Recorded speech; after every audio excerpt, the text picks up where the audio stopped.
Hey everybody, just came in to get the lights turned out for the evening and I noticed my Striped Raphael was out and about. I generally feed the tank at this end, even though the Raphael here lives down at the other end of the tank, and that sort of forces him to come out, and sometimes I'll see him come out when the food first goes in and he'll actually be out and about swimming around, and then other times it'll be like this. I'll either come down in the morning and when I turn the lights on he'll be out, or when I come down at night and get ready to turn the lights out he'll be out and about a little bit. Not a super active fish,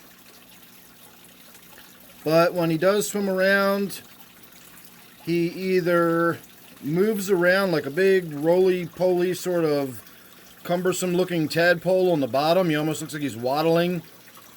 Or he swims with all of the grace and elegance of a shark.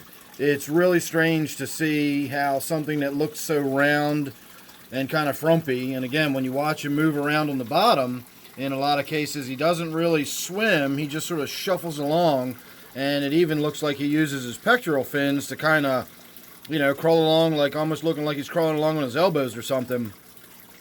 But then when he wants to get up in the water column and swim, he's a powerful swimmer, as you can probably imagine from his size.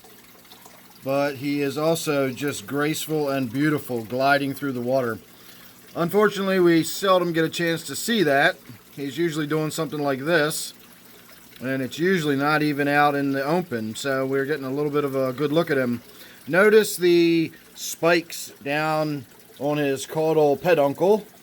A little area right before you get to his tail. And those spikes are not just for show, those are spiky spikes. And they go all the way down the length of his body.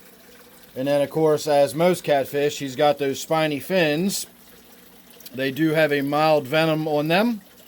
So if you ever get stuck by the dorsal or pectoral fins of most catfish, it's really, really going to hurt way more than you think it would, and that's because of the little bit of venom you've just got in you. And this Striped Raphael here is no different. So I've never been poked by him. I did get poked by one of my Pimelotus pictus that I used to have, and that hurt like the dickens. It reminded me of when I was a kid out fishing in Tapsco River and catching catfish. I had no idea you had to be careful and hold them a certain way. And I got stuck quite a few times when I was a kid. I could never understand why a simple, what apparently was the equivalent of a pinprick, felt more like a bee sting. And now I know.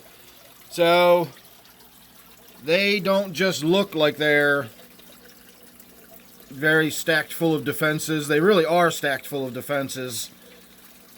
And of course, he's also considered an armored catfish. His head and everything has a big old bony plate underneath of it, so he really does have almost an armor plating under his skin up around his head. So catfish are nothing to mess with. And if you can see that little tiny tip of orange sticking out from under the woodwork back there, that is my red-tail loach, or sometimes they're referred to as blue loaches. Still in there. I've had it for years and years and years. It is not a friendly loach, and it is not an outgoing loach, but it is a beautiful loach when you get to see it. It's almost like this greenish blue color, and then it has the reddish orange tail fin on it like that. So maybe someday we'll get a look at that. I rarely see that fish come out. So there you go, just a quick look at my Gourami tank while my Striped Raphael there was out and about a little bit. So thanks for watching, hope you enjoyed. Make sure you're subscribed. And don't forget, of course, this one here is my Gourami tank.